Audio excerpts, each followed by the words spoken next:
He has done it for me. He has done it for me. Done it for me. He has done it for me. He has done it for me. He has done it for me. Emmanuel, He has done it for me. Emmanuel, He has done it for me. Amen.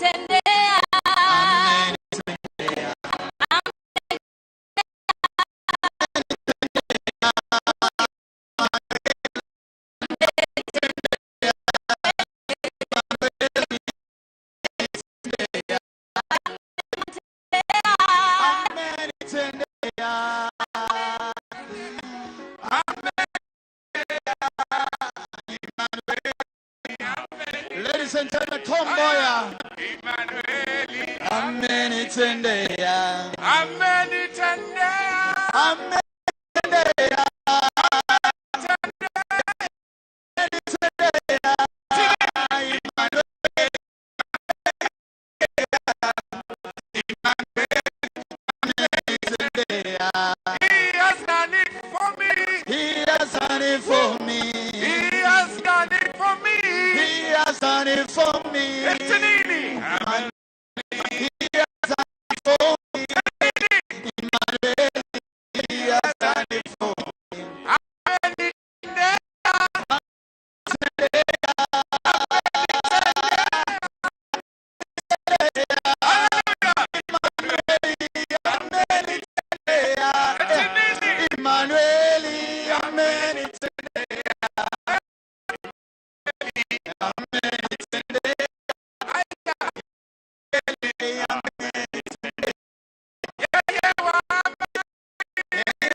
The legendary Tomboy, of course, as the soloist over there.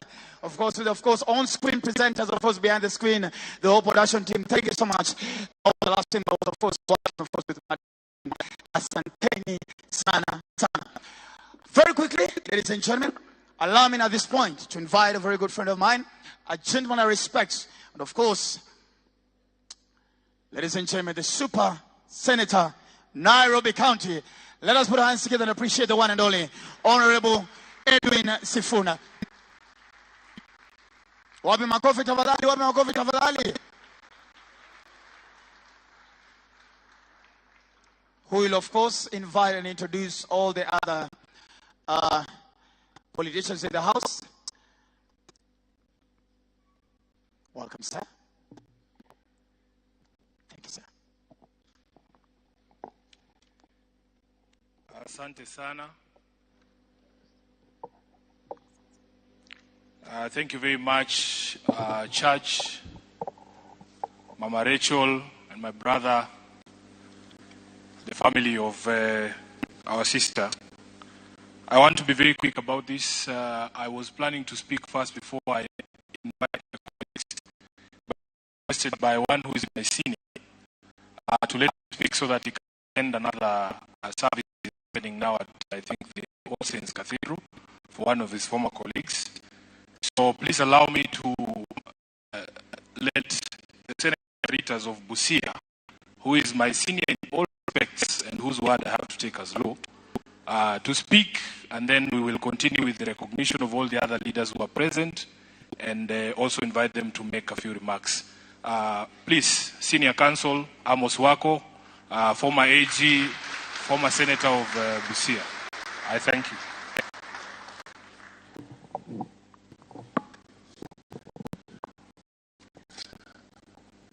Mama Rachel, Martin, the Kasavuli family,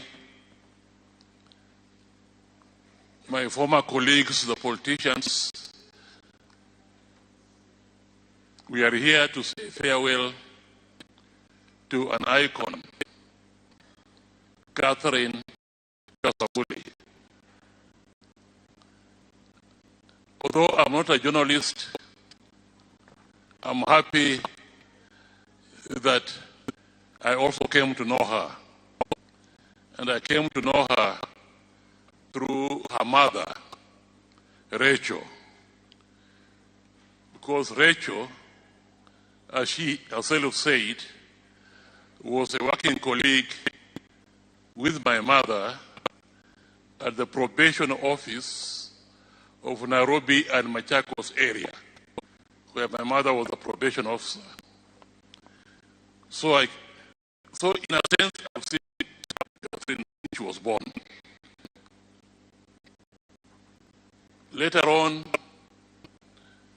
I met her and we worked very closely together during her period in KTN.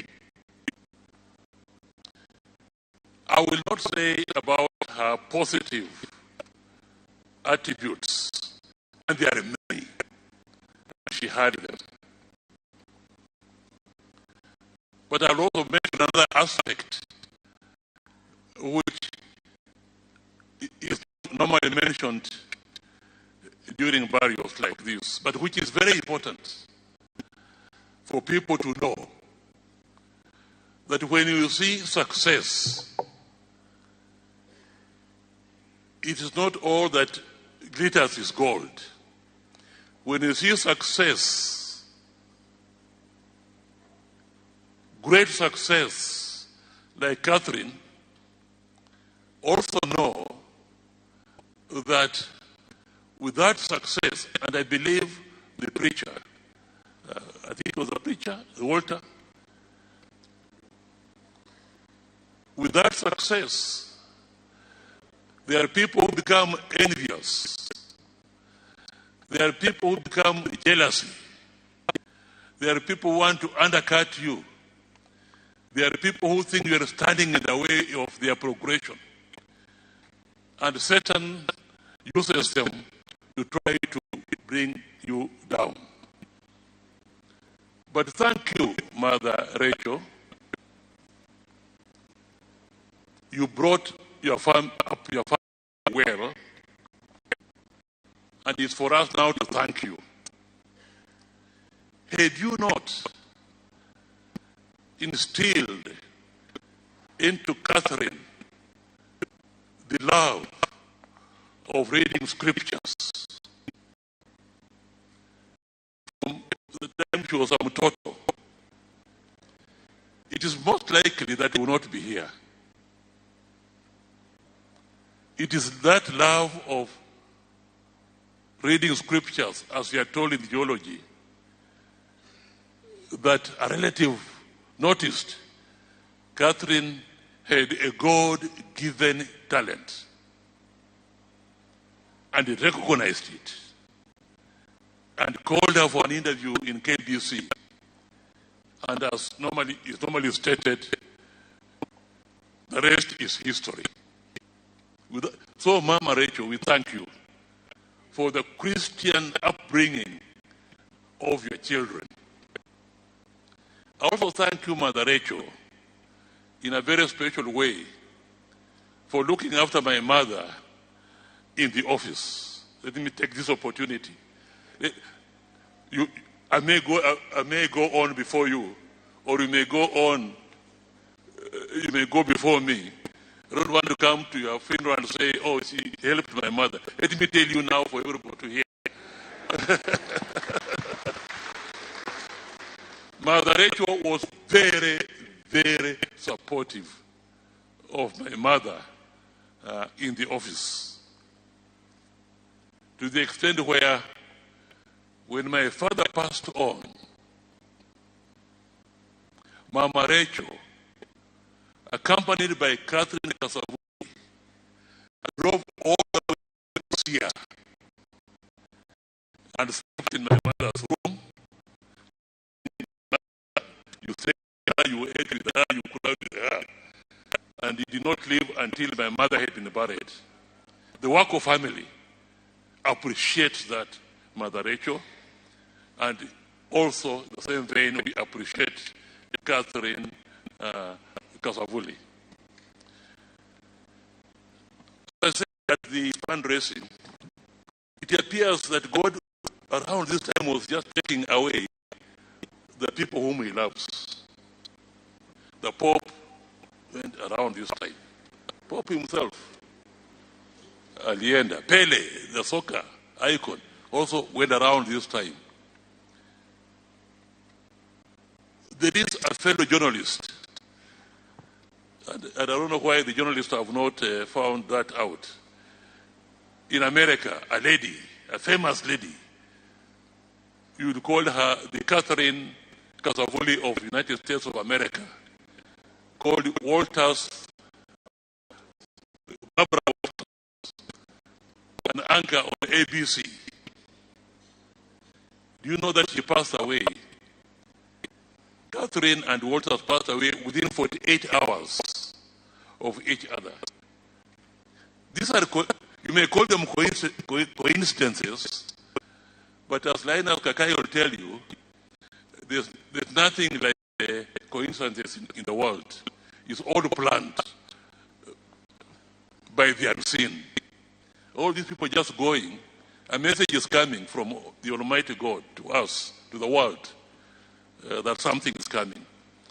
So, let us be like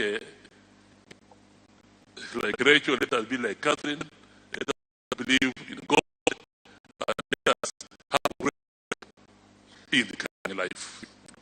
So, thank you so much for everything. Thank you. Amen. Amen.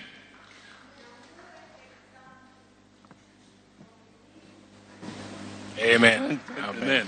Thank you. Thank you.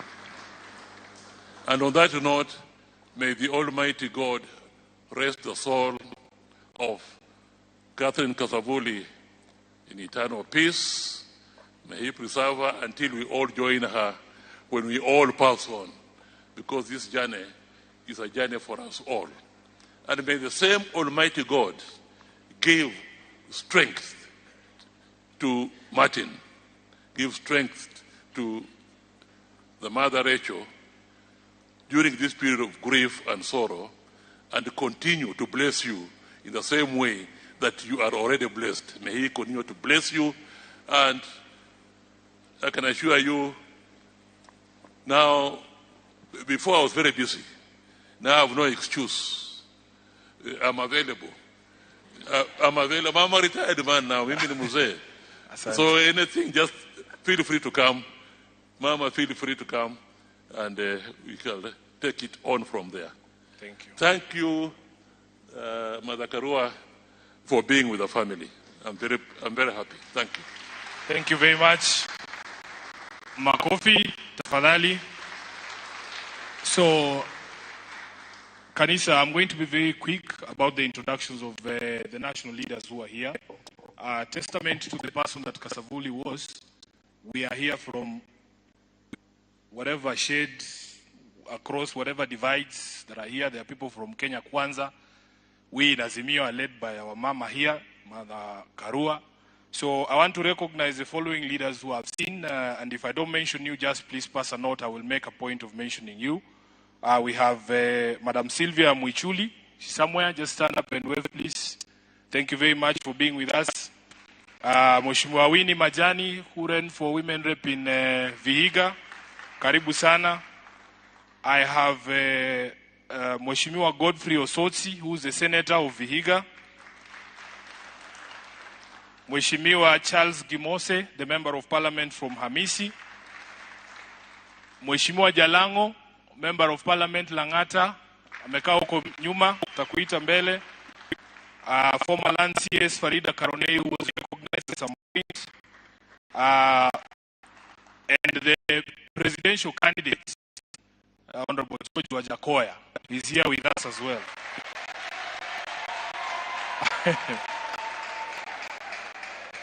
Sasa vile inaonekana sisi wadogo tutaanza kwanza alafu tuachie marais wamalize, si ndio?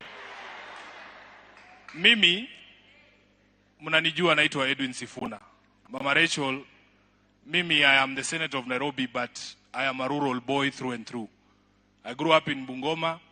In the year 1990, when Kasavuli was joining KTN, I was 8 years old.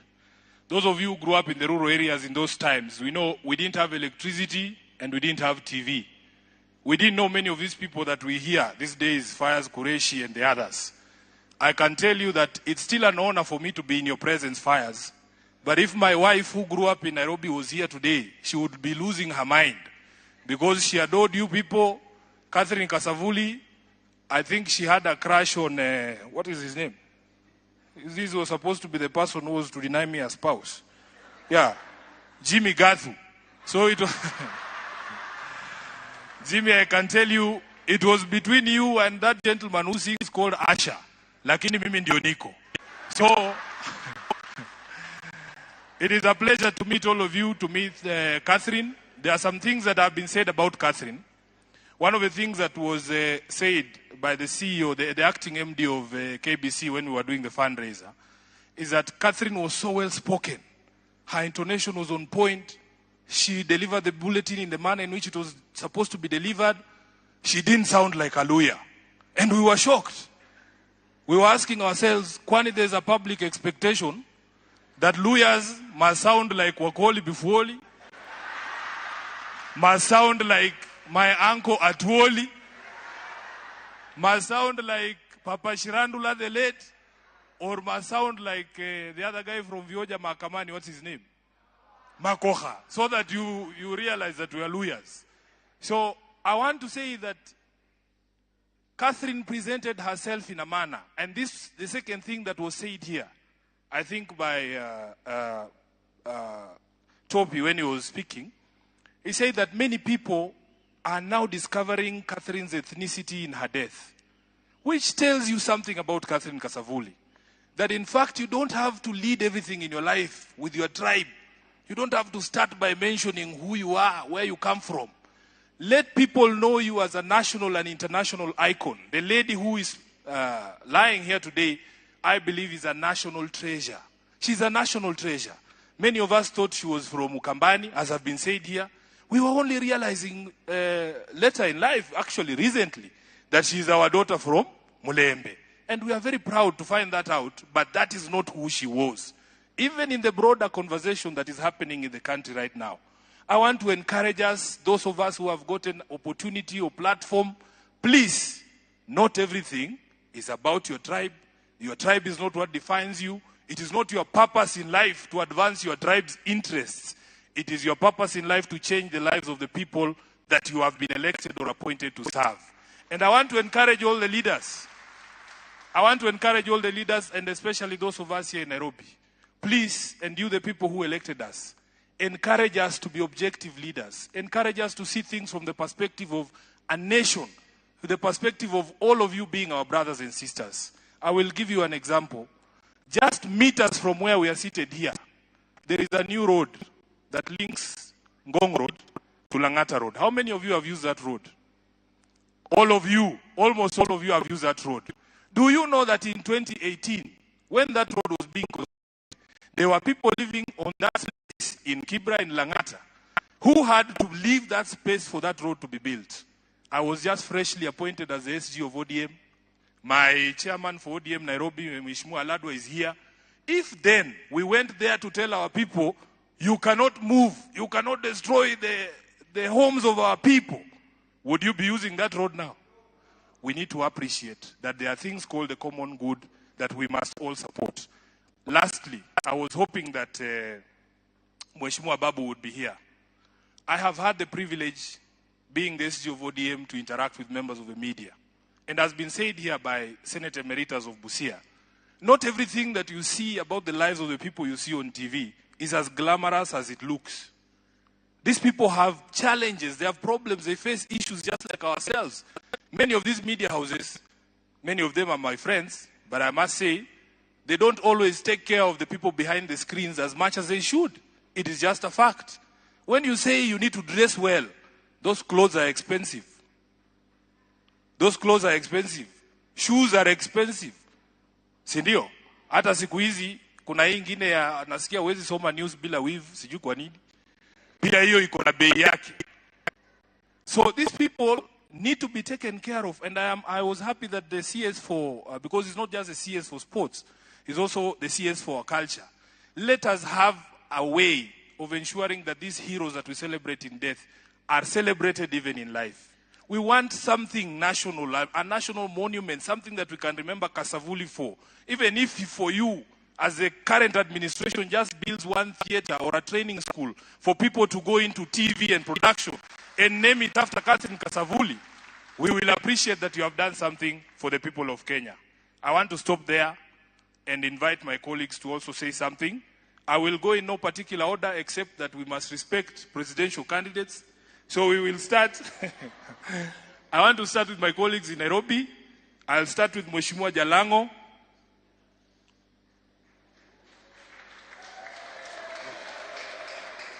Mheshimiwa Jalango is the member of parliament for Langata to say a few words.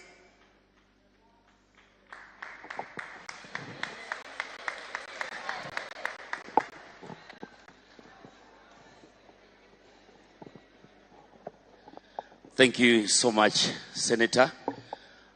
To the family of Madam Catherine, Martin, my friend, I'm not here as a politician today, but I'm here as a member of the Fourth Estate. We worked with Catherine at Royal Media, and also when I joined the Standard Group, she was there. And we're here to now just say tribute, and may Mama rest in peace. Thank you so much. May God bless you. Asante sana kwa kuwa mfupi. Next, Mheshimiwa George Aladwa, who is a member of parliament for Makadara and the chairman of the ODM party in Nairobi. Thank you. Inyumba ya Nyasaye yari nyumba yange Darekai ngozana kuduka siano Darekai ngoyangendi shiji randa kuyanza Darekai ngoyangendi shiji randa kuyanza. Asante kwa kanisa letu la marafiki na kanisa letu lote la Friends Church, waombolezaji wote wale wako hapa ndani. Nachukua nafasi kusema Bwana asifiwe. Naitwa Mheshimiwa Aladwa, nikiwa mjumbe wa Makadara. Yangu itakuwa ni machache kwa Mama Rachel na Martin na familia yote. Nilimjua tu Catherine tukua Kitale kupitia rafiki yangu Alan Kasavuli, ambaye tulikuwa naye kwa timu ya FC Leopards akihudumu kama mwenyekiti, mimi kama katibu mkuu. Wakati ndio nilimjua Catherine Kasavuli, ambaye ni mtoto wetu wa kaunti ya Vihiga. Na mimi furaha yangu ni kusema kwamba tumekuja hapa kutoa rambirambi zetu na kupeana pole kwa jamii. Kusema kwamba tuko pamoja na tunaombea Mungu ape faraja na waongezee nguvu na wape na safari njema mnapoenda katika kaunti ya Vihiga kumpumzisha dada yetu Catherine. Kwa familia yote KBC poleni, na sisi nataka kusema kwamba ni muhimu kuwa na moyo ama roho kama ile Catherine alikuwa naye. Nikimjua kule Kitale hakukuwa ni mtu kujionesha, alikuwa mtu mtulivu. Kwa hivyo katika hii ibada yake, wale mna roho chafu, mna roho mbaya, tubadilike. Kwa hayo machache, Mungu awabariki. Asante sana Mheshimiwa Aladwa. Haya, tuingie Hamisi. Kuna mbunge Mheshimiwa Charles Kimose, mbunge wa Hamisi.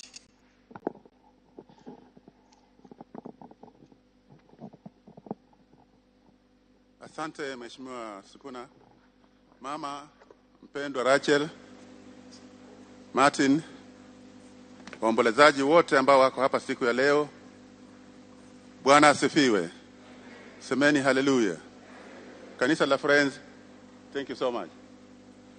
Mimi nilijua mama Rachel zamani sana. Wakati ya kampeni, tunatoka kwa the same village. We come from the same village with the late Kasavuli. When I entered politics about 30 years ago,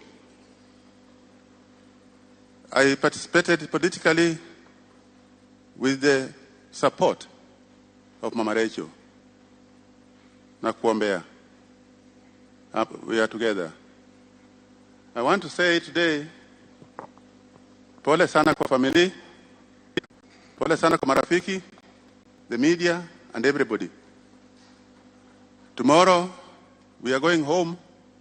We hope the Almighty God will take care of the skies, and take care of the road, and take care of me particularly, to reach home safely to bury my sister.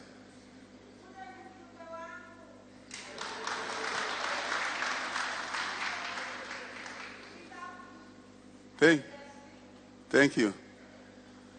Madhe alikuwa nasema this way. Actually, at home she is known as this way. If you go to her place, she'll tell you this way, pointing at the direction at which I was. I appreciate that. I want to welcome you all who will come with us tomorrow and who will come with us on Saturday to participate and send off our great sister. Mama Catherine Kasavuli, tembea na Yesu. We loved you. We shall love you more. And those memorable memories, we shall appreciate.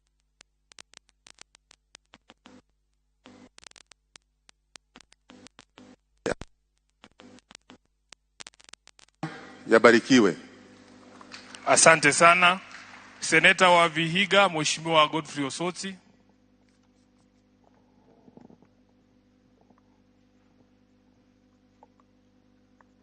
Mama Rachel, Martin, and the entire family, the church, and friends to the family, friends to Catherine. Mrembe kandi. Mrembe ja Catherine. I am Godfrey Osotsi. I am the senator of Vihiga County, where Catherine comes from and where she's going to be buried. Mine is very brief, just to say that as county leadership, we are saddened by the death of a great daughter of our land. And we pray for the family, we pray for Martin, and we pray for all the friends of Kasavuli, that God gives you strength at this difficult time.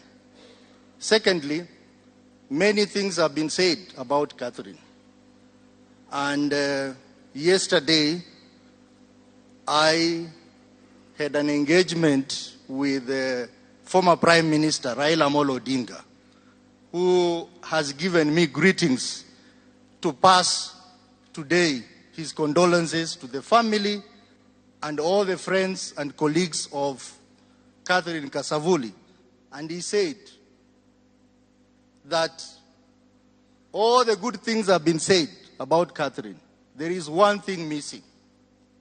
That Catherine Kasavuli, using the television, together with her colleagues, played a big role in bringing freedom to this country, in democratization of this country.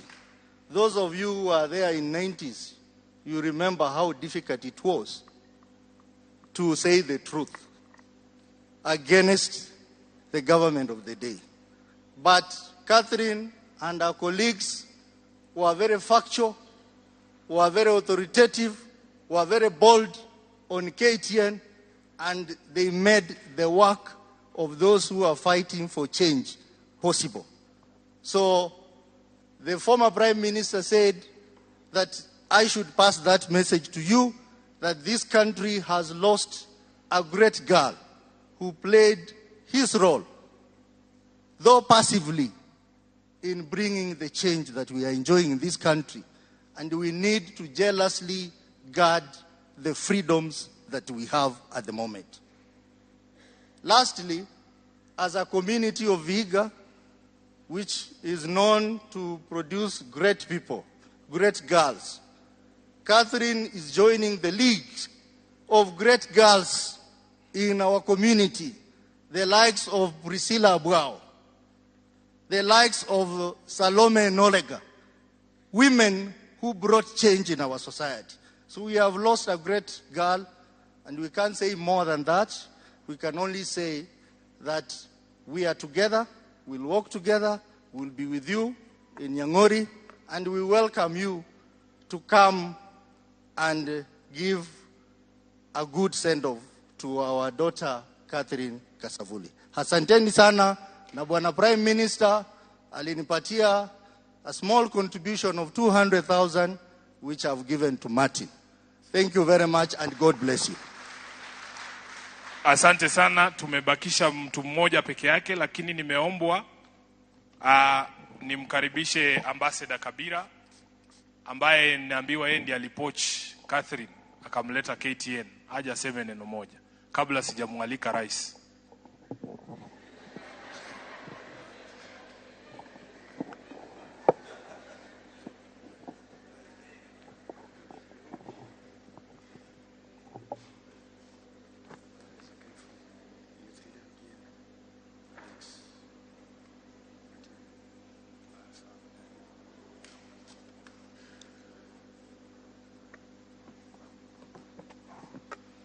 Thank you, Senator.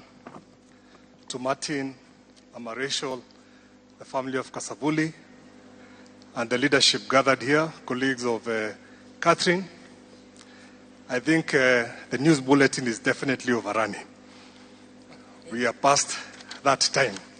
But I beg of your indulgence, just to read a small personal tribute to Catherine, Senator. Thank you, Catherine, for being a bright, shining star in the media industry. You are a true trailblazer and the quintessential queen of the screen. You are the button finisher who ensured that the hard work of those who labor behind the scenes in the TV industry was professionally presented to the world to see. You did your work with so much grace, and it was always a joy watching you read the news. Off the screen, you are a kind-hearted person who brought much joy in the newsroom with a great sense of humor and wit. You were a true encourager, always mentoring and giving a helping hand to younger journalists.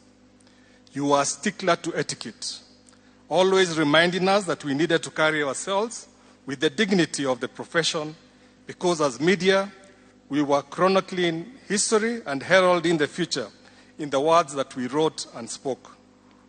Thank you for being a team player, always appreciating the work of others, however junior or senior.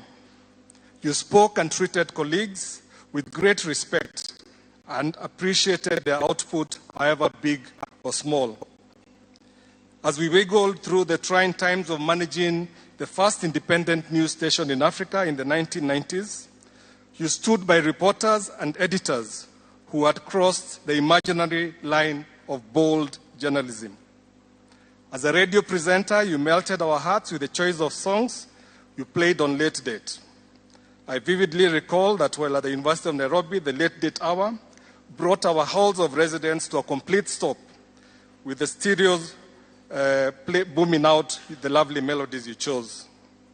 We loved the parties at your house and the mastery cooking that produced delicious signature dishes. I've not heard anyone talk about Catherine's cooking.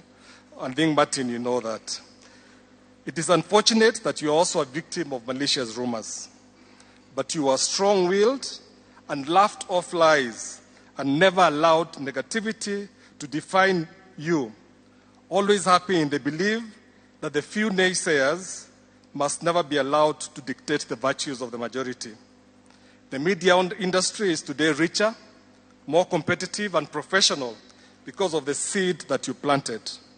Today, Kenya has one of the most developed media sectors in Africa because of the talent that was inspired by your likes. When I left KTN in 2003, the management asked me whom I thought to be the next Catherine Kasavuli. I remember telling them that there would never be another Catherine, but there will be many who will ride on your shoulders because of the influence you brought to bear. Fare thee well, friend and colleague. We miss you, but the angels are happy to be in congenial and gracious company. Rest in peace, Catherine. God Almighty rest your soul, where he rests those he loves. Thank you, Mheshimiwa. Thank you very much, Ambassador. Allow me to recognize my brother Alex Matere. He's a youth leader. Just wave to the congregation, and because I will not break protocol by speaking after the president I'm going to call speaks, I just want to take this opportunity, ma'am, to also assure you of our support. We will be with you at home to make sure that we give Catherine the best send-off we can. On behalf of the people of Nairobi, on behalf of the party leadership at Azimio, on behalf of the party of ODM, because I'm still the SG of the party. Yeah, so I have to speak on behalf of the party. Nasema poleni sana.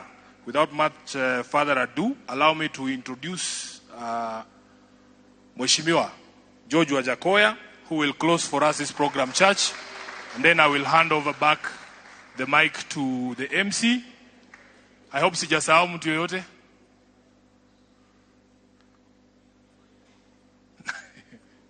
You wanted her to speak. I recognized her. I did.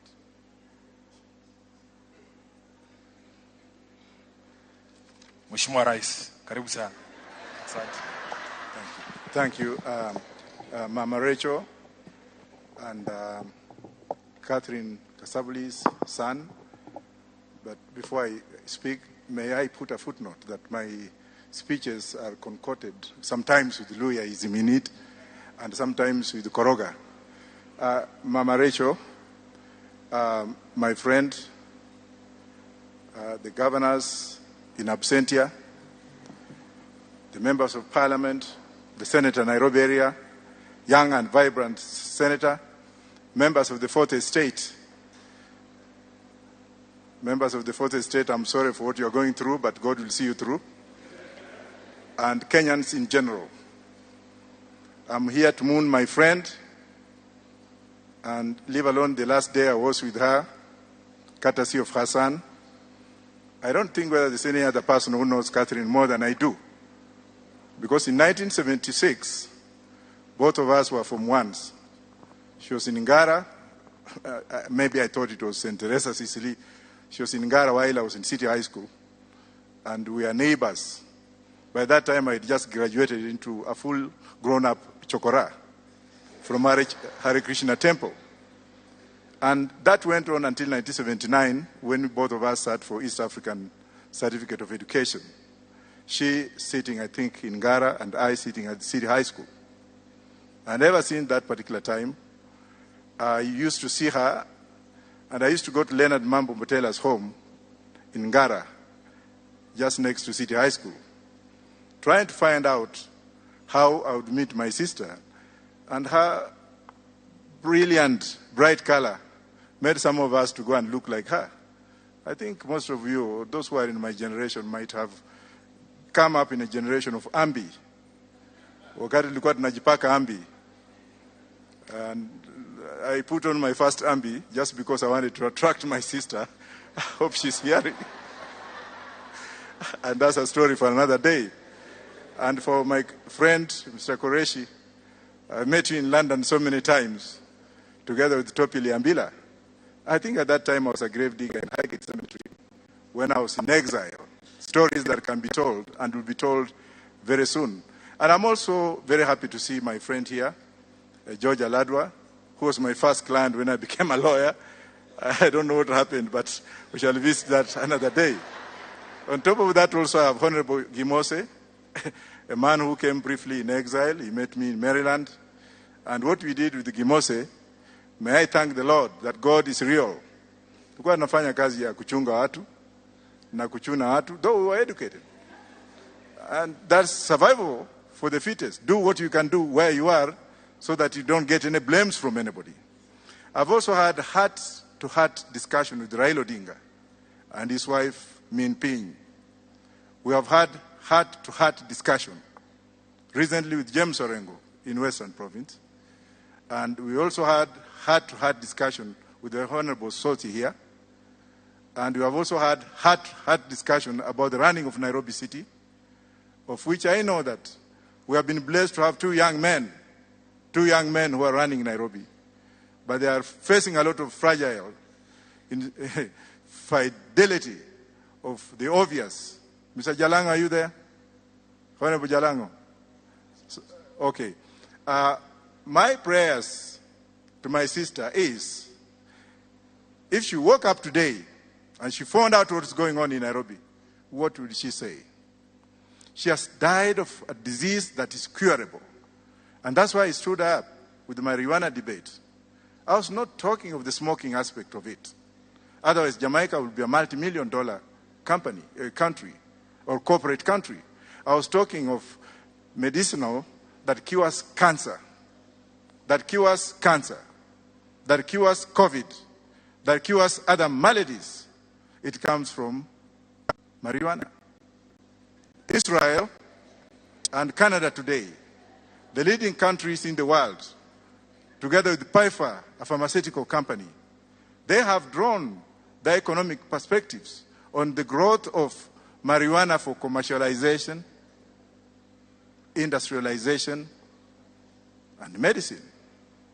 When I speak in this country and I say, let us move to another generation of economics, people think I'm a mad person. I'm doing my second PhD anyway. It's my 14th degree, so they can think of what they want to do. But having practiced law in the UK for many years, having practiced law in the United States for many years, and practicing law here, and having done Master of Public Health, I exactly know what I'm talking about. Let us look at a way and means of treating our people. Cancer is treatable. People rush to India to be treated because of cancer, and what they're treated on, the medicine that is given in India, is all made out of marijuana. But here people have got some popped up heads and popped up minds.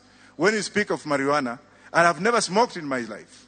I've never smoked or touched a cigarette. I have never eaten meat. I've never taken alcohol. I am 64 years old. And when I speak of what I'm speaking about, I know what I'm talking about. I met this young man when I went to see my sister in hospital. And we were chatting with my sister, and I was like, maybe, I'm about to go, maybe somebody somewhere needs to do something about this thing. Let us find out about research. Let us find out what we can do to arrest cancer. My own sister died the other day in MP Shah Hospital because of breast cancer, something that could have been treated. Let us take this message very seriously, members of the Fourth Estate. I know most of you never understood me. You never did your proper research. But I would like you to do your research and to know that this country does not belong to one tribe only. It belongs to all of us. And for those who are agitating that Nairobi should be a zoned area for some particular people, let them forget it and let them think that we can as well move to Isiolo and have a new capital of this country. With those few words, I'm very grateful again to Mama. Oriyomuno Mama, Old Mama wanje, unono mwana wanje, unono mkhana wefu, nakandu khokhuluo, nekhuma khutiata kata bandi babolambo khulule Nairobi, wakwende huko. Asante sana. Let's appreciate His Excellency. Yeah. Yeah.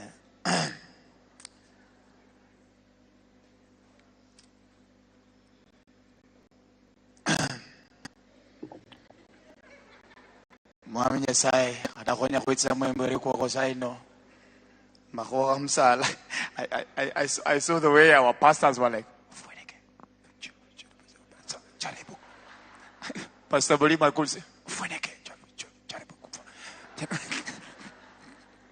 so very quickly, ladies and gentlemen, now I want to invite the church. Then from there we shall do the announcements, the vote of thanks. Then of course, again, I shall give the clear instructions of how we're going to be living as we view the body. And of course, as we call it a beautiful day. All right? Yes, sir. Yeah, thank you. Thank you so much for that far. One of the traditions that tunakuwa nayo kama Friends Church, we put nets here And so I'll want to invite the family and those who will be doing that to kindly just move there at the main entrance so that we can have that done in the shortest time possible, and it shall be well.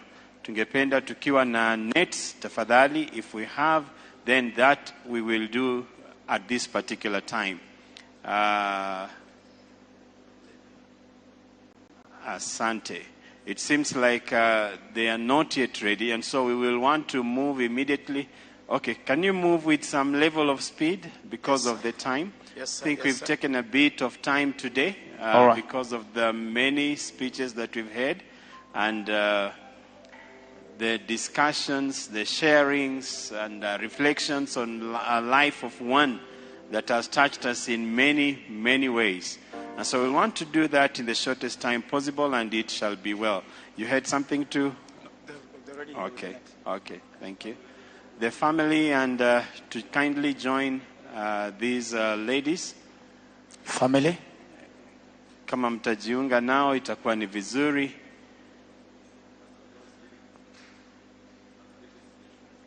Pastor Beatrice will be leading in that. Asante sana. We just thank God that He has kept us to see such a day as this and such a time. I request that we be patient so that we can finish in the shortest possible time. Asante, asante.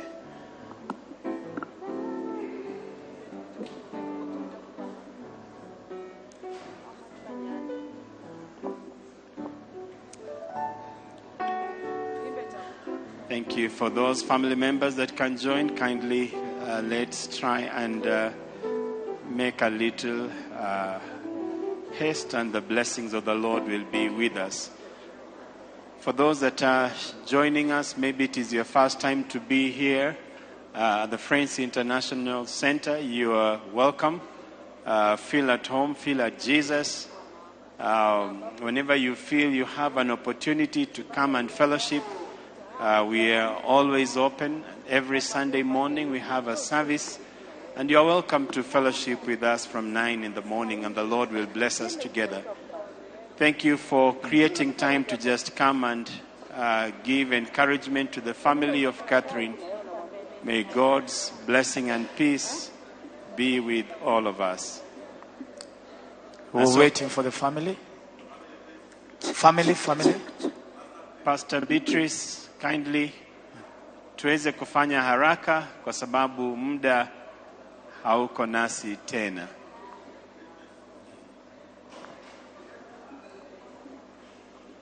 In the interest of time, then of course, Mike Njenga, the Vice Chair Committee, prepare yourself for the vote of thanks and the announcements. Then from there, we shall all be working out for the viewing. Kindly, if you're not family, let's give way. Let's give way at the pathway. If you're not family, let's give way so that they can be able to make it in easy. I repeat once again, if you are not family, just give way. Asante, Pastor Beatrice.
basugwabo omuno moyo mulai no mulamu Yesu aramuwa itajie osi arine nyuma musibaraisho Yesu amezanga basugwabo omuno moyo mulai no mulamu Yesu aramuwa itajie osi arine nyuma musibaraisho Yesu amezanga basugwabo omuno moyo mulai no mulamu Yesu aramuwa itajie osi arine nyuma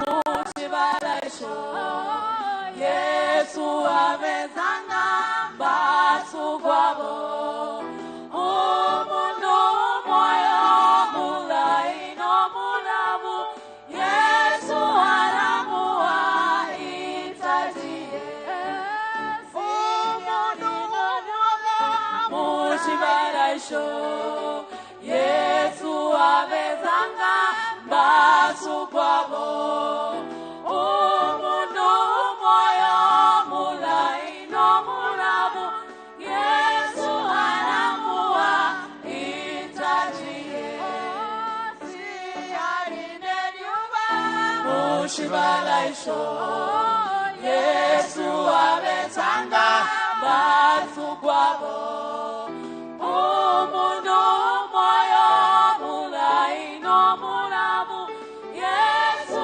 aramuwa itajie osi arine nyuma musibaraisho Yesu amezanga basugwabo omuno moyo mulai no mulamu Yesu aramuwa itajie. Wacha tuombe. Tusimame tafadhali kama unaweza kusimama. Father everlasting, we want to thank you and bless you for whom you are. Thank you for all that have come to witness this service and all that have just taken a part in laying an illustration of a crown that we desire our sister to have. I pray that you will bless them and bless their family and all their endeavors, O God. The whole congregation gathered to witness this. We pray that, Jehovah, you will mark them for your greatness, O Lord. Lead them and guide us. Bless us, making us a blessing even to the entire people around us. In Jesus' name we pray and believe. Amen.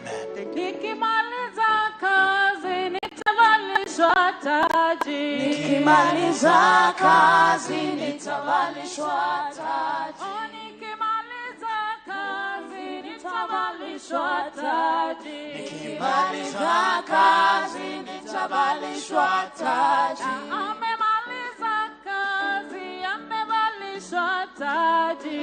Amemaliza kazi, utavalishwa taji. O dada ukaze mwendo, utavalishwa taji. Nikimaliza kazi, nitavalishwa taji.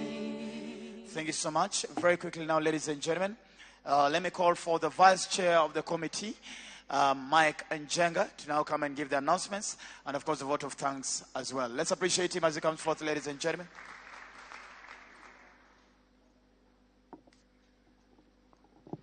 Good afternoon, ladies and gentlemen. Good afternoon. Najua tumekaa sana na as we stay ndio watu wanataka sasa kuelekea. I would not keep you sana. I just want to give the announcement and then we'll do the vote of thanks and tuweze kujua from here what next. Tukimaliza hapa tutatoka. We'll be led by the clergy, followed by the family. We will have a short brief outside there where we'll have the viewing of the body. And then after that, the body will be taken back to Leaf Inooro home, and we will let the family to go and get ready for them to travel tomorrow to Zululu village in Vihiga. So tomorrow, again, the family leaves very early in the morning as everybody now leaves for Zululu in Vihiga. But would like to recognize some few people. First and foremost, would like to recognize family. Mom, thank you very much. You have been strong. You have prayed for us every time we come home, every time we meet. You are encouraging us more than we even suppose. We are the ones who are supposed to be encouraging you. Asante sana. Mungu akubariki na endelee kukupatia nguvu. And we love you. We love you. We love you. We love you. Martin, thank you. First and foremost, as a committee and as friends, we want to thank you for trusting us enough. I know you want to bury your mother. This is a time you want to give her all love. But you've trusted us enough to be part and parcel of these arrangements. So thank you very much. We are praying for you. We're also telling God to remember you. And by the way, there's a very special treatment in the Bible. I remember when we were beginning the committee, you came and said, you're the recent orphan. You're the recent orphan. Let me tell you, read the Bible and see the promises and the things that God has for you in there. Don't get yourself as an orphan. Just look at yourself as a person that God loves and is going to exalt you even more than he had exalted your mother. So we love you and we're praying for you. We'd like to thank the church. If there are people who have stood with us, getting to know how we're doing, getting to know how the committee is, getting to know how far we have gone, it is a church. Friends Church, I can tell you for sure, I don't know, we as a committee, I think we'll look for time and just come and have some one-on-one, so you can tell us where you get all this love and how you do it. You have stood with this family, so thank you. Thank you. Thank you so much, and God bless you. We'd like to say thank you to the government. His Excellency the President would like to say asante sana. He sent his team, he sent the CS, and they stood with us. So asante sana. And to all the dignitaries who have also been calling and asking how we're doing and asking how far are the budgets, how are you guys doing with the budgets. Thank you very much, and God bless you so much. I'd like to remember at this particular juncture, I'd like to say thank you to all the media fraternity. All of you. Makofi kwa tafadhali. And thank you, Super Senator, as you're talking here. You umesema watu wakumbukwe. And I kept asking, kwa nini unaongea na capital letters? Because that's exactly what these people need to be done. Asante sana KBC, where Catherine was working as she laid to rest. Thank you very much. RMS, asante sana. I remember my CEO, my MD, Mr. Ashira Aroro, he kept calling Martin and I all the time, up and including today morning. He called today morning, even right now. Martin is telling me he's just called. Thank you very much, Coach. We really do appreciate. KTN, I mean, you guys just went all out and you made sure that a lot of the archive footage we have right now, you gave it to us. You did not thank you so much. NTV, Asante Sana, and the Nation Media. I remember putting one of the adverts, and by the that word, Catherine, one day, you know, I come from Wemuto. Don't Google, you won't find it. So, and one day I said, advertisement, you know, the Kikuyu in me. And she looked at me, and you know, she would speak so slowly. And she said, Michael, haven't I taught you well? And I'm like, what do you mean? How can you say that word again? I said, advertisement. And she told me, no, it's advertisement. How many of you knew that? Even as Amelala Pale Bado, we are getting educated. So, asante sana for the advert, Nation. Nashukuru sana. friends, and first of all, I'd like to start with friends of Martin. You guys are just awesome. You guys are awesome. When we started the committee, when we said as friends tukuje tuketi, tuanze kuongea, tujue ni nini inaendelea, sijawahi ona watu wamepewa notice in 1 hour.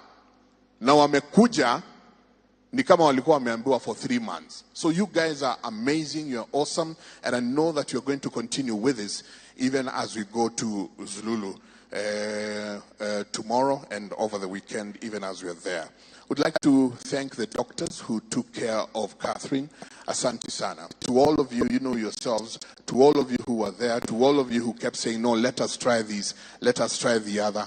Asante sana. Mungu abariki sana, sana, sana, sana. To all of you who went out there on your social media, on, you know, we had so many people, some, umesema hii, hata mimi nyinyi ndio mnanionyesha. To all of you who went out there and made sure that tukisema tafadhali tuko na pay bill na nyinyi mnatusaidia, asanteni sana, sana, sana. Thank you very much. I'd like to thank my committee. I'm the vice chair. Our chair had to leave.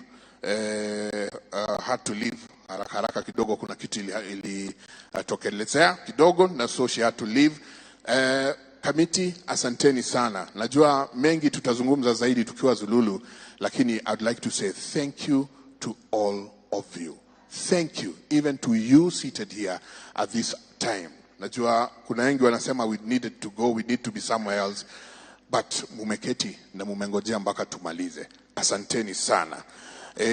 Honorable Susan Mangeni, PS MSME. Karibu sana.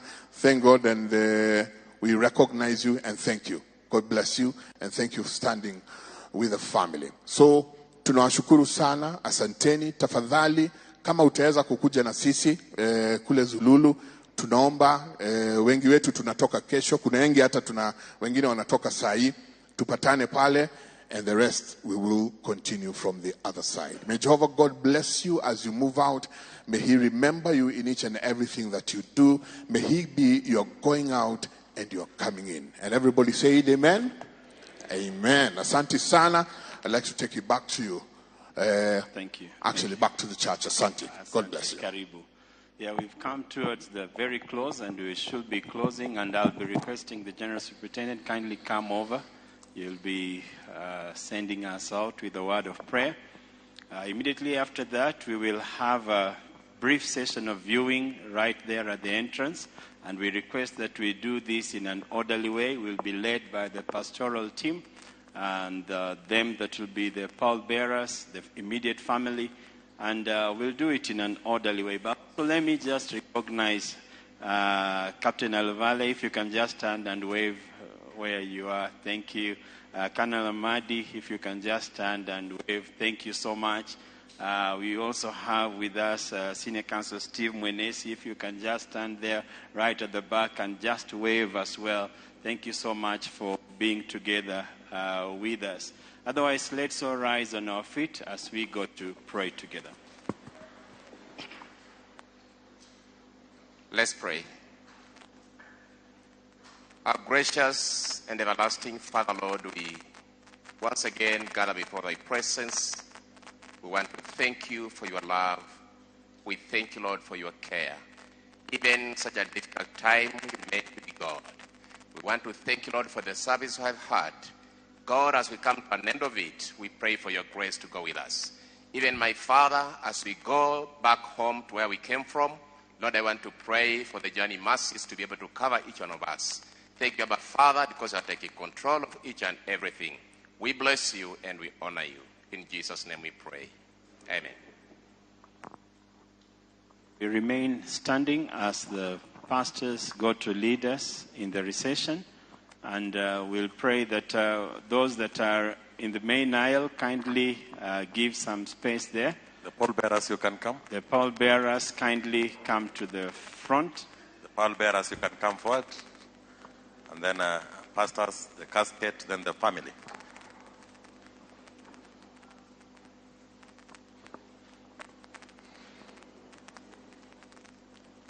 So as you leave and go to your various places, may God's grace and peace be with you. May the Lord continue to watch over us and keep us in Jesus' name. Thank you. For I am now ready to be offered, and the time of my departure is at hand. I have fought a good fight. I have finished the race. I have fought a good fight. I have finished the race. The course, I have kept the faith. Henceforth, there is laid up to me a crown of righteousness, which the Lord, the righteous judge, shall give me at that day, and not to me only, but unto all them also that love his appearing. Our God in heaven, we thank you for this moment as we leave this sanctuary. Lord, may you guide us and may you remember us with your goodness and mercy. In Jesus' name we do pray and believe.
moyo wangu usibabaike, unaye Mungu mkuu sana, unaye Mungu muweza wa yote. Aliingia rohoni mwangu, kanipa kutulia, kaniambia ewe mwanangu usilie tena.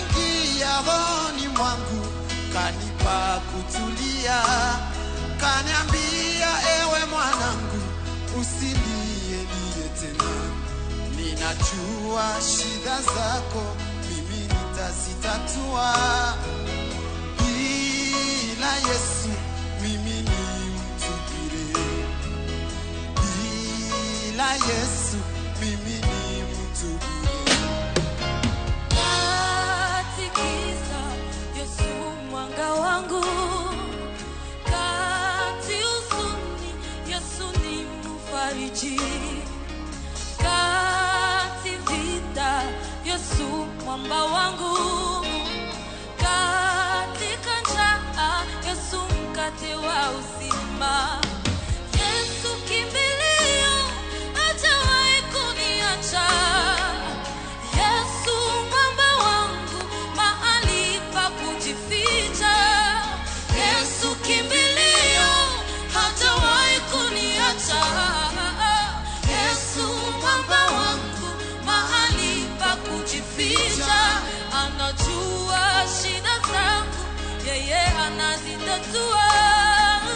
Bila Yesu mimi ni mtu bure. Bila Yesu mimi ni mtu bure.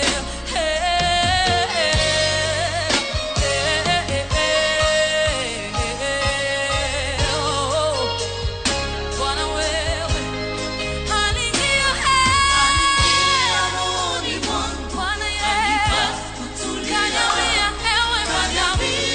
ewe mwanangu usilie. Aniingia rohoni mwangu. Hallelujah. Kaniambia wewe mwanangu usilie. Ninajua shida zako. Mimi Bwana sitatua. Bila Yesu mimi, oh, bila Yesu wangu, Bwana wangu, aniingia rohoni mwangu. Kanipa, kaniambia wewe mwanangu usilie. Aniingia rohoni mwangu. Kanipa, kaniambia wewe mwanangu usibabaike. Ninajua shida zako mimi Bwana Yesu, nitazitatua. Bila Yesu wewe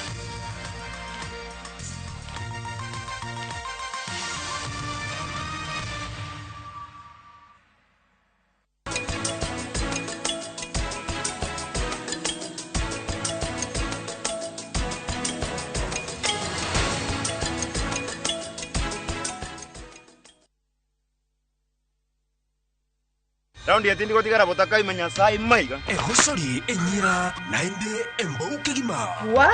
Mbiore. Ngasai mbia na chorete. Haki no mbogo boli mbai wana ina boli ga. Hozimba da gati yati. Karo musachi hoteli yeye. Na erarochi. Ombogo tabwatire boga. Ngitate mutagochi. Otaite somoni yaku. Asenge njuta takitibosoku. Kurende kende tige komutanga kurenda enibo amune amate yaye. Ayo muntu akwire kiaraiga. Engo kunere. Tengera egeticha egosori enyeke gima yaruririko aseviu sasa bono.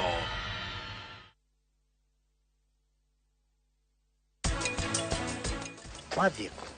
I thought nitwatigire kurania ciuria ta icio. Please Karen, please. Ndenda udekere. Nindi kairetu. She's 12. Nyendete twana twatuiretu muno. Nitukubatara tuthi handu hwaine tukarire to icio wega. Na ina mano horo cirauga. Ni ikindira we. We nukumye ndethire kwira Nick tuthi tukamwethe. Arogatikare kende na maunda. Naitwa nĩ George Waciuri na ndĩ na gĩkeno mũno nĩ ũndũ wa gũtũnyita mbaru na rĩu phase 5 nĩ hingũku na o ta ũrĩa twamwĩrĩire atĩ Optiven nĩ tũgwĩkĩra mabara nĩ twĩkĩrĩte taito nĩ tũkũruta na warĩha ngiri 100 ngiri 1 ĩrathiĩ gũteithia andũ arĩa matehotete gĩkamũheani Ngai akũrathime. Every lion, every winner has felt the urge to quit. Don't you give up on your dream. It doesn't matter if you don't have the money, if you don't have the connections in high places, if you don't have the papers. There is a giant in you. Keep working on yourself. No matter what, don't quit. If you are broke, believe. If lonely, believe. If you have lost your job, keep believing. No matter what, wake up every day, dress up and show up. Never give up. Dial *811 *401# to get Never Give Up.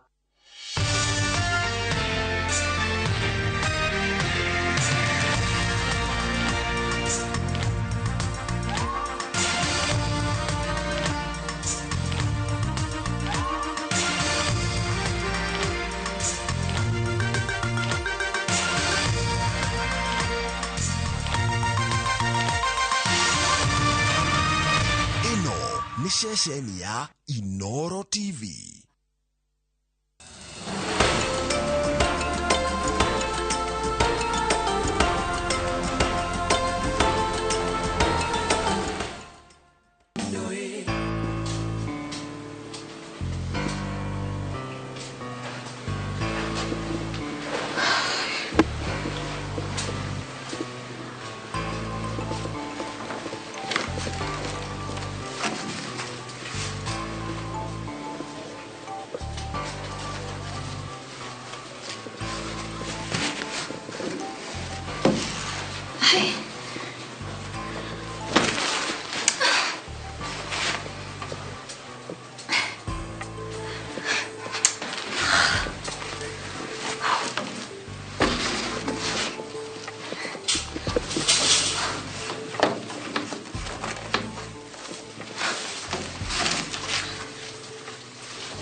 Kile mara Sofia.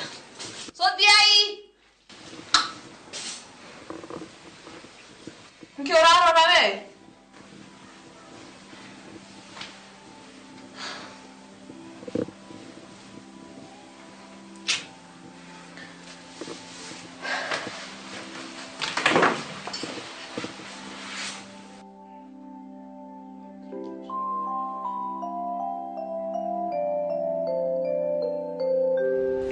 Tire modo tumenete cieko na mitugo yaku ona ndumakaga no urarakaria.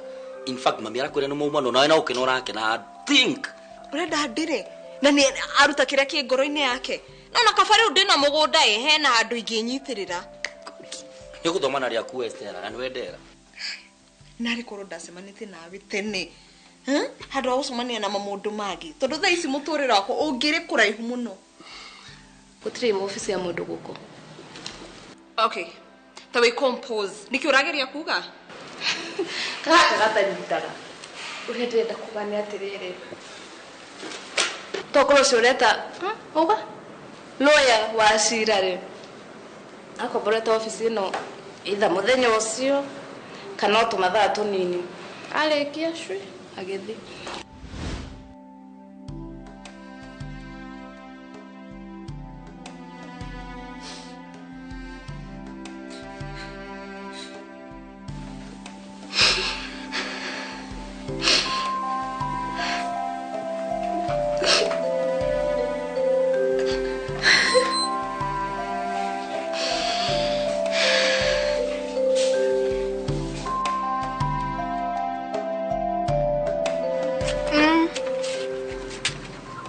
Manigureha.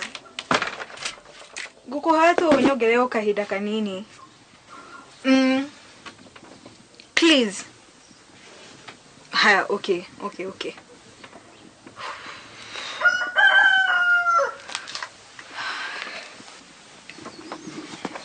Nadia.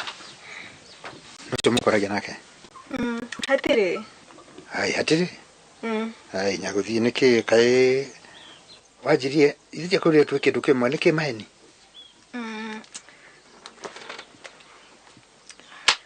No arita ko da guthini na tumathina tokwa. Hai acha nyaguthie mathina maku ne makwa.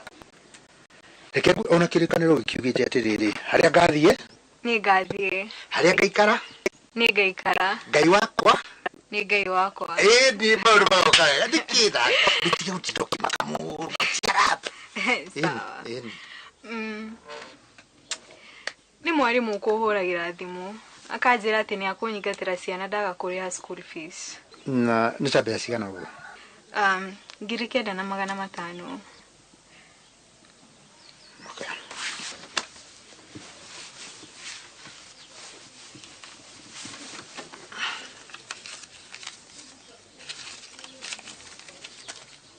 onati patara gutara icio nĩ njiganu reke ngwĩre ciana ciaku nĩ ciakwa mani ndi ngakuriha na kima thengio muno ma ngai akurathime ukuhe gacu kanyama na gathuku ga firifiri kwa bali sawa haya nice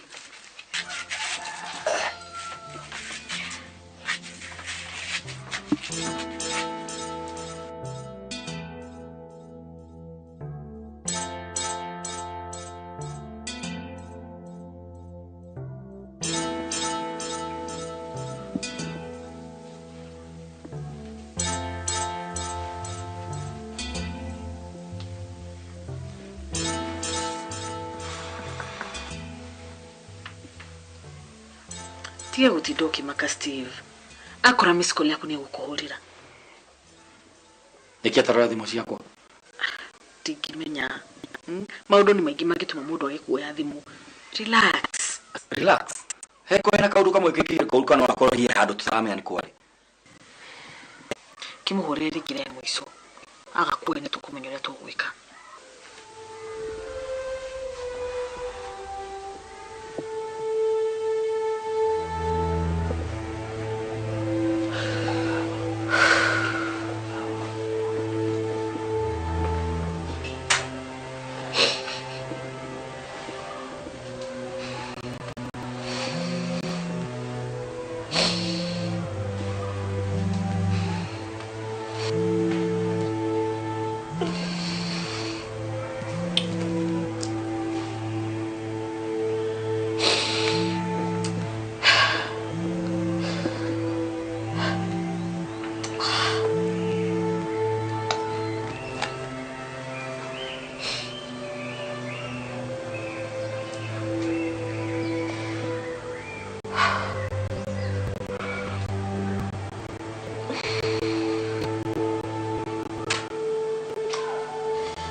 Yagikorwo yitigire thimu handu.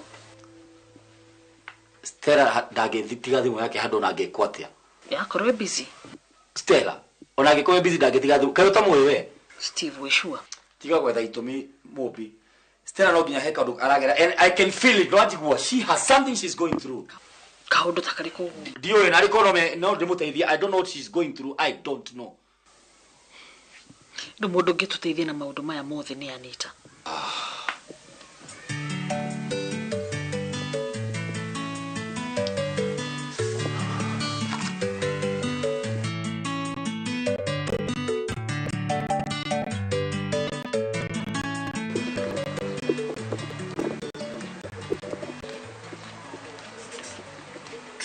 Haya, nyagobie. Ndogie hugura. Nindego mundu akigamba. Ndeciria ni mwana cia thiku ici no mione ciagete mitugo. Nima. Cia thiku ici turikite muno matioiri matikoranaga rika na aciari. Ni odiji tono mi thiku ici matihuragwo kana kurerwo na muingi ta ihinda ria tene. Oiye matikurio. Riu ri ni gwakungukaga. Ni muthuri wakwa ndereva. Wa Johi. Wa Johi. No ndire kundu kungi Johi ngithie kumwetha tiga gwaku. Ni undu wa wira no ndimuonete. no githe mutikuonana Nĩ tũkuonana nĩ ũndũ wa wĩra. Ndenda gũgũtũma kũrĩ we please. Tondu thiĩ mwĩre atĩrĩrĩ. Orirwo wendo ite kumenya kĩgarũrũka. Orirwo wendo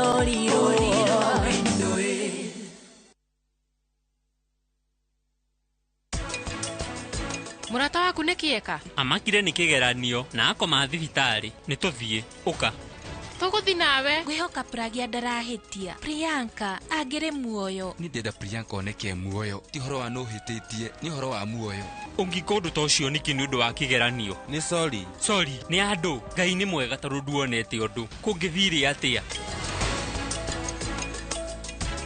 Rĩtwa nĩ George Waciuri na ndĩ na gĩkeno mũno nĩ ũndũ wa gũtũnyita mbaru. Na rĩu phase 5 nĩ hingũku na o ta ũrĩa twamwĩrĩire atĩ Optiven nĩ tũgwĩkĩra mabara nĩ twĩkĩrĩte. Title nĩ tũkũruta na warĩha 100,000 1,000 irathiĩ gũteithia andũ arĩa matehotete. Wĩka mũheani Ngai akũrathimie.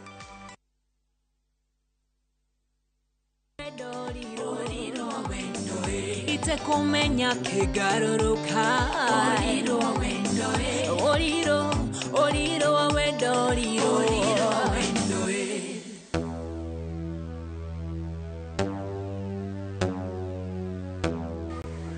Anita ni urahenia. I can see it in your eyes ati niwamenya kũrĩa Stella. Ndirakuhenia ndiũĩ. Ati nĩ kĩrĩ kĩ ũrahitha? Kari kĩ kĩ kinene ũguo uragire kũhitha I can see. Hatirĩ. Kana korona nĩ ũbangĩte kaũndũ atĩ rĩu nĩ ũrarĩra Stella mũko ta njukaranga. Steve. Really Steve? Anita. Kutagira Steve Maria Stella aragirira moko-inĩ ma Maina na Rocky. Please.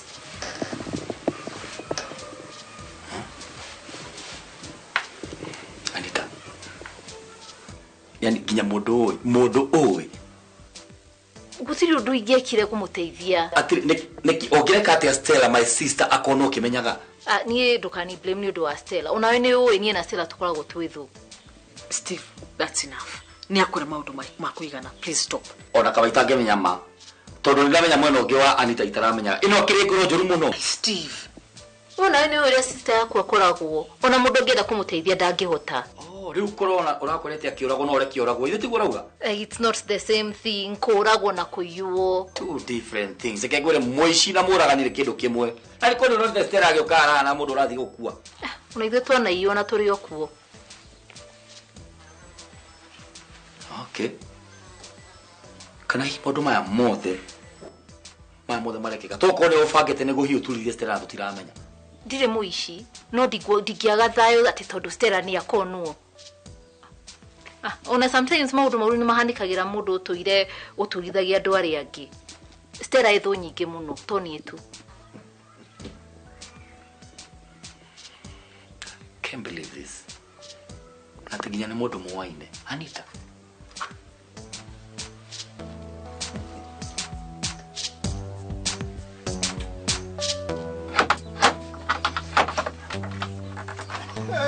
Modo. Yani, wayuka na ridadi. Hey, gikarete, gimea kidoko ni muotu. Hii reke gwire hauri niho wahoteire Esther kenda kwa noti. Na kireke wa mugweta. Ajira Monica ndari na mundu wa kumuhe irio. Ndari na murori. Hai, Monica. Yani, kagobe gakwa. Kamwana gatharo na koni kararigire wira. Tondu rukarihite. Eni. Gogwo. Monica gakwa gatigo. Ona twacemania nake. Ajira ati ni aracoka Nairobi no ararutira Anita wira na ni araikaikara. Atige muciĩ wake. Tokoro gwe mucionete Nairobi. We ni ndukanjire ni ati gutiri undu njoy no kuga ndirauga. No ona tikire na thina ona ngigithie tondu wa riri ni ndikire na mundu mwega haha. Urandora wega piu agathimairo. Thank you mono my dear. Ya kwĩrwo na ngĩthire ona tondu nĩ ndĩrona we wĩ mũndũ wa kũramata indo wega piu rĩ. Nĩtũkũmenya kũrĩa tũkũiga Monica nĩguo nginya mbeca cia karia rĩ. Ona cio tũhonokie. Uga. Mutumia mwega rĩ.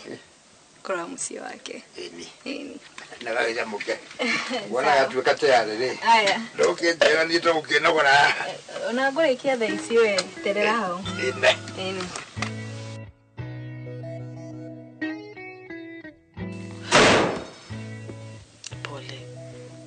Ndukamakio Steve. Yeah? Anyway, Jirohoro wa Nairobi, a new house, how is it? Unanyona haha, ukimenya maria ndiragerera. Yani ndiramenya nyumba ĩyo ĩgũkana mathina maria mothe inamo. Nyina wa Ralph ndenda kuigua atĩ ni inheritete nyumba ĩyo. Arendo mutigire. Eni. Ati tondu nie na Ralph tutiahikanitie. Augire ati ndingikara kuu na thayo. Well, to mwaka wikare kuu ndukimikombotithie. Asha, niguo ahote guka kuingata mundu uria ukombora nyumba ĩyo. Asha. Kimiendie niguo mieherere. Mobi, andu magutura matigite na heho nginya ri, ona itekite undu. Well, maundu mamwe mundu ni hagirira uguo ugatigana namo. Asha, rita riri gutire ku ndirathie guikara kuu ni kwirwirira ngwirwirira.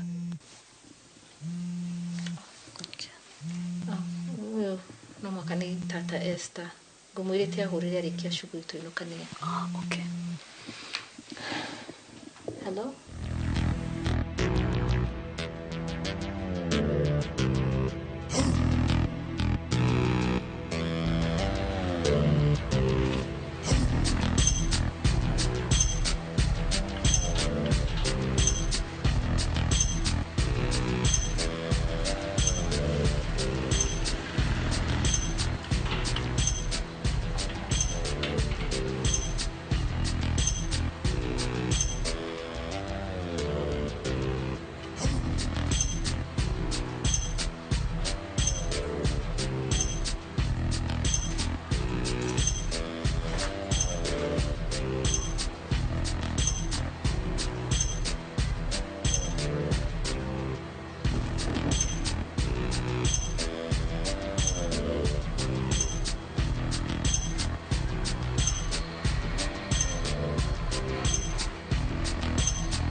Stella. Nejo wekuo, igura.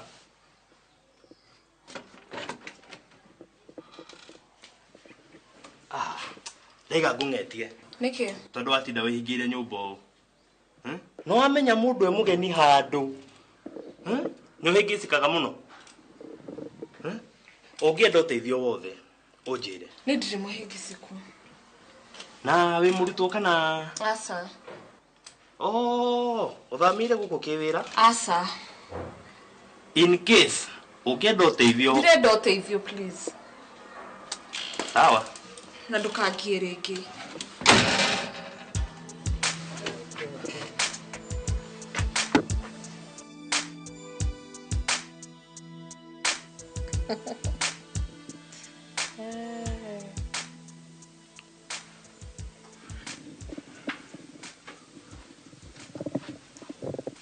Haya. Kote guthia kuraihu. Nyumire niguo ndiga hetania na murata waku. Ona ndungithire. Ndugakuya nita na uritu munene. Sawa. Ni na kile gitumire nyume gwicira hi no jemanya na mundu na kufara. Ungimenya kuria Stella ari. Ni weciriti kana no akorwo kwa rata ake. Ati arata. Stella atakere arata. Anyway. Hek anita kahida. Ucoke uthi warie nake. I'm sure hihi no akorwo na idea ya kuria Stella akikorwo.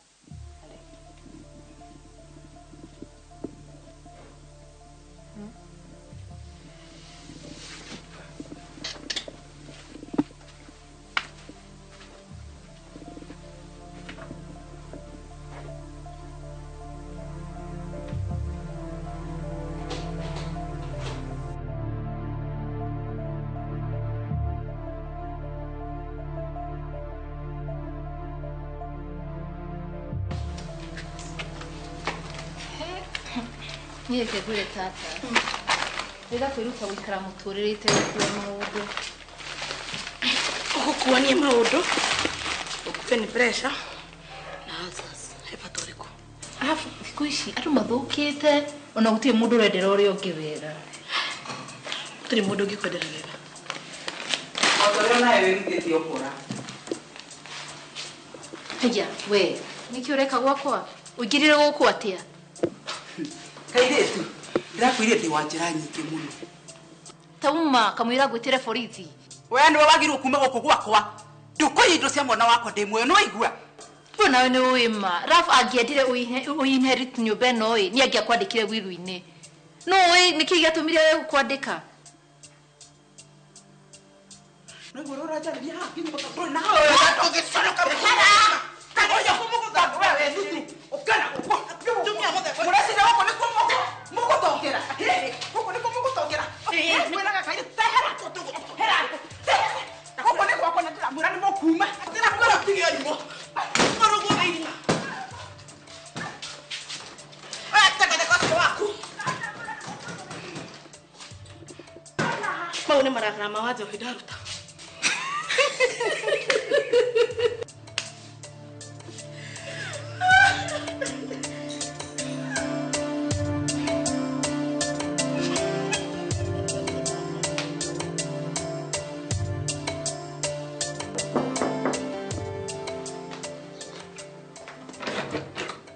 Right on time.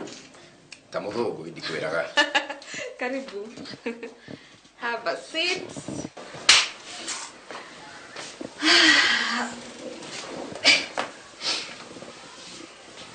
Thank you. Okay. Uko nikuo maskani riu. Niki. Utakianda guikara kanyumba ta gaka. We, niki gakurehe guku? Ito no kwaria nawe niki no kwaria. Kihejo ni maku. Nema. Kihejo ni magwa koe. No tutikembe toreria biacara karia ukunjitire.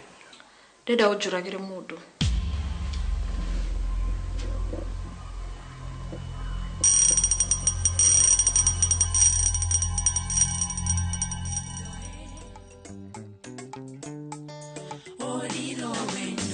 Morata wakwa kejukanirira oriro wendoe na totoraine hamwe kaida karaya oriro wendoe ite kumenya kigaruruka oriro wendoe na kedunya mwedwa wakwa oriro wendoe oriro wedo oriro wendoe oriro wedo oriro wendoe ite kumenya kigaruruka oriro wendoe oriro wedo oriro wendoe.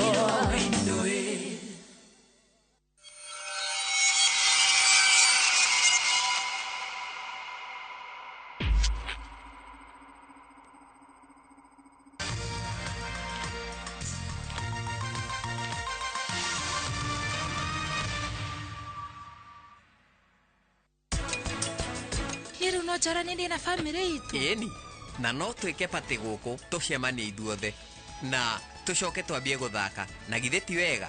Kai Prita arora angikorwo athiite ku na ni ndiroire ihakiri ya madamu. Prita arora ni urite. Prita, niki ureka? Ni uheirwo beru.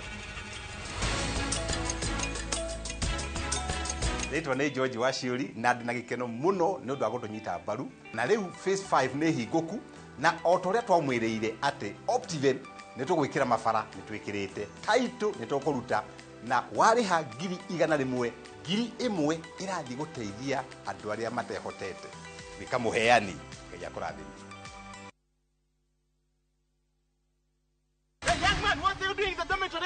Schoolflix Data Pass is back. Now you can watch all your favorite films for free with 100 MB of data from Safaricom. To get Schoolflix Data Pass, simply tap Data Pass in the app and select Schoolflix. Schoolflix Data Pass, 100 MB to watch your favorite film on View Sasa.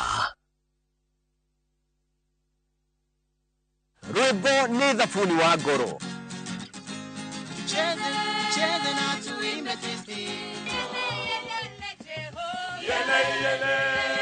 Wikuigwa rwimbo taru ukamenya ngoro yaku ni gucanjamuka. Shangene mwenge wa gathagu ikeno ciakwa nowe wiki. Na ithuĩ gũkũ kwa mwenjoyo tũgũcanjamũra na nyĩmbo ndaci na marebeta kuma ikundi itiganĩte. Okai tokende na tucanjamuke. Sene surusuru jigiri mutwe utaretie ciene. Kĩgĩe kĩrĩko na niĩ biũ wa Wambui mwanake wa cucu. O muthenya wa kiumia thaa 11:30 cia hwaĩ-inĩ tũnjie enjoy hamwe. Wewe wakwa, wewe wakwa.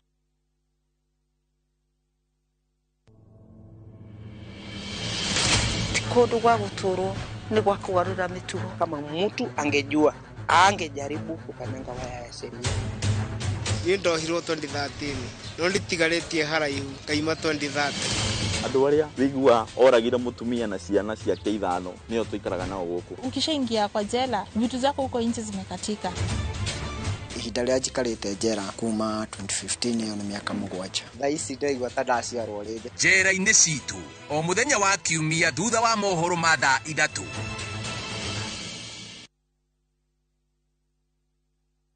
Tumahatha tupuragia kuwete twagirirwo gukorwo tukiherithika muno.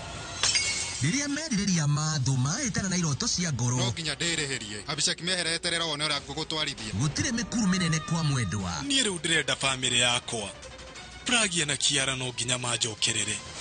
Nĩ ũrata mũrumu ũcacĩtio nĩ wendo. We nĩwe ngoragwo nyendete mũno niĩ ndĩ na ngũtũra ndĩ mũthiru wa mũtumia ũmwe. Nĩ rũgano rwa ngahĩha cia wendo. Iga Kumbagia o muthenya wa mwambĩrĩrio nginya wa gatano thaa 2 cia hwaĩ-inĩ o gũkũ kwa Inooro TV.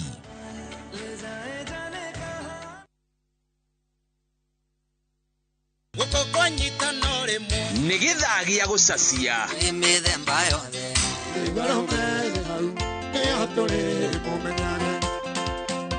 wĩtungumani na mix mwaki twĩcanjamũre na cia tene kĩgoco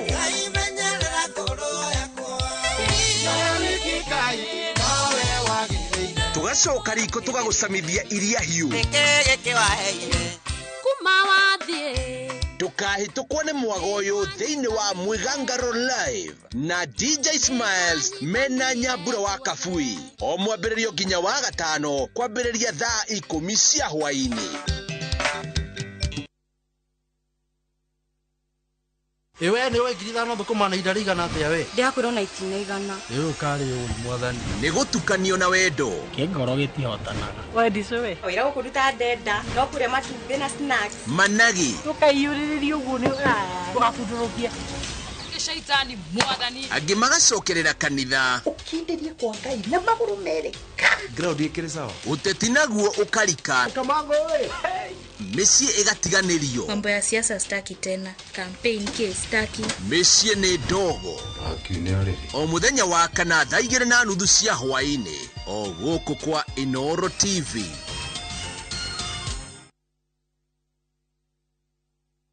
Monaga wathe wakwa aingĩ maugire nĩ koragwo ndogetwo ndathecagirwo spine ngĩparalyze magũrũ Ndaciarirwo kũgũrũ gwakwa kũmwe kwĩ paralyzed. niĩ nyonaga ũhoti wakwa Ndĩna ciana 6 na ciothe nĩ thomithĩtie. Gũtirĩ wĩra atarutaga. ha wĩra ndĩ mũthigari ndutaga anti-stock theft unit. Manjitaga Kionje. Ndi mundu wambite guthii operation ithate. Iboje wakwa ni wa guoko na kuguru. Muthuri wakwa ni maguru meri. Wigutema itho, we mundu mugima ni uramenyete kuona, mundu ana atari guciarwa ciarwo ringi. Nditaga Kihoti. Gukorwo wina wathe ucio tiguo mwico wa mutu. Tutingithie kuhoya hoya tondu hakiri twi nacio. Riu ni thia handu ngetoe mwes kana queen. Wathe ti kwiremwo o muthenya wa kana thutha wa mohoro ma thaa 3.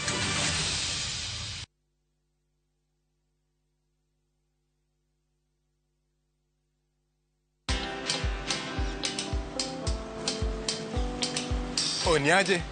Ni kama unashangaa kwa nini naangalia simu with so much focus eh? Usishangae sana. Nivyo nimekuwa ndani ya story kabisa. Ni kama ile hali ya juzi. Ni kama nilikuwa hapo iki happen. And when this new market was being opened, ni kama nilikuwa hapo tu. Hata vile local tourists for a special rate at the coast, I was there. And when this new road was being commissioned, I was right there. Na hata wewe, unaweza kuwa ndani ya story wherever you are. Just download Citizen Digital. Stay informed on all the news and events as they happen across the country, the continent, and the world at large. Download Citizen Digital, Kenya's #1 news app. January no kenera offers cia back to school na mathogora ma gugucanjamura ni undu wa January. Hari indo cia thukuru ta exercise books, turamu na fejo, textbooks na indo ingi nyingi. Oho ne turi na indo cia mahuthiro ta tissues, tauro cia theru, maguta ma kwihaka na ingi nyingi. Ni uhuthu cerera nduka ya agent wa Kopiere gukuhiriirie ina ruri rwa yeru rwa Kopiere rurakuguciririo ri kuraihu kana cerere www.kopia.co.ke kana ura thimu 0800-721-295 wetie order yaku. Ririkana twina delivery etari marihi hari orders ciothe. Kopia, maisha rahisi.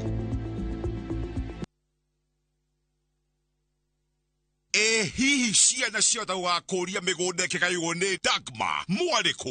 Dagma Lawrence tukureheire Victory Gardens kilomita 2 kuma Kangundo Road. Bei ni 380,000. Makutano bei 295,000. Deposit ya migunda no yeri no 50,000.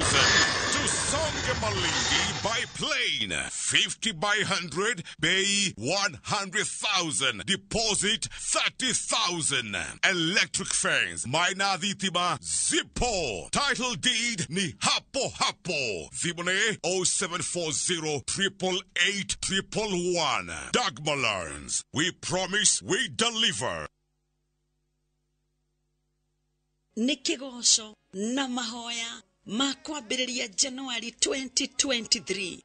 Tukarurungana ithuothe makanitha mari mothe Interdenominational Prayer Festival haha PBB Ministries Gara kuma thaa 8:30 sadeno. Ndukanatigwo na thutha. Tutongoretio ni bishops aitu aini nani Evangelist Lucy wa Gojri. Ni muthenya wa kigoco kwambararia Ngai na kumuhoya sadeno 15 January kuma thaa 8:30. Ndukanatire. Shabiki.com inakuletea the first ever Premier League's jackpot in Kenya. Predict mechi 6 kutoka ligi kuu duniani kwa kutumia shilingi 8 tu uweze kushinda 100,000 shillings kila siku. 6 Premier League's games. Cheza na 8 ball. Shinda 100k daily. Tuma neno PJP kwa 29063 or visit shabiki.com to play. Not for persons under the age of 18. Betting can be addictive. Play responsibly. Shabiki.com is authorized and regulated by the BCLB. License number 416.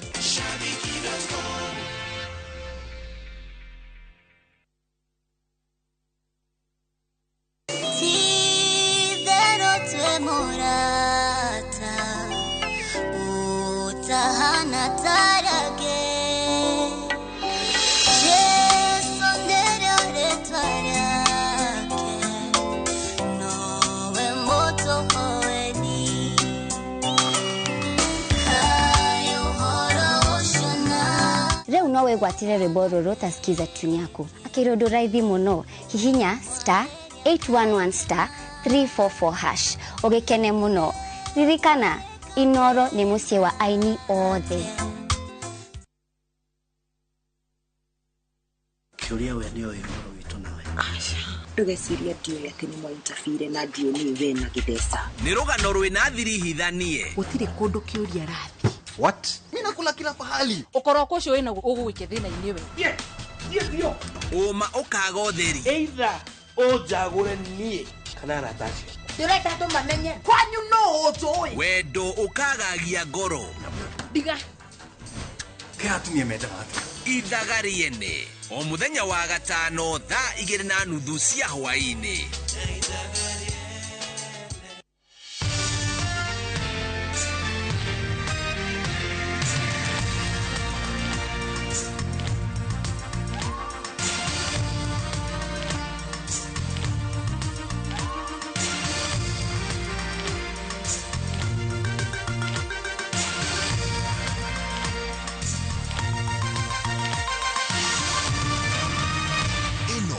Ni shesheni ya Inooro TV.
DJ Smile.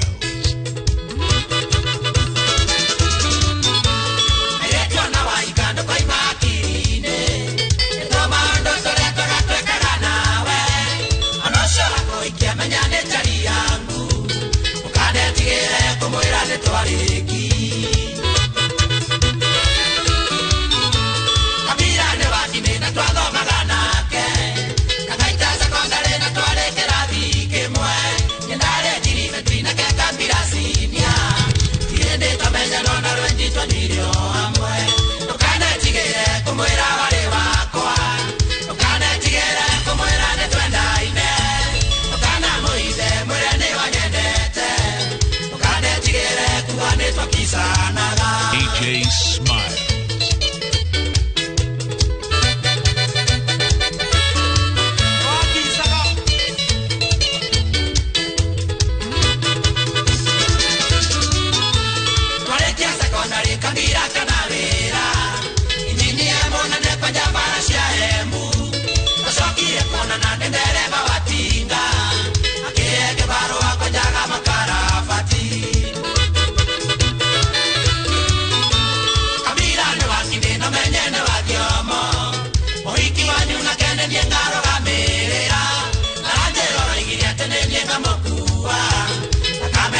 Kore maene netu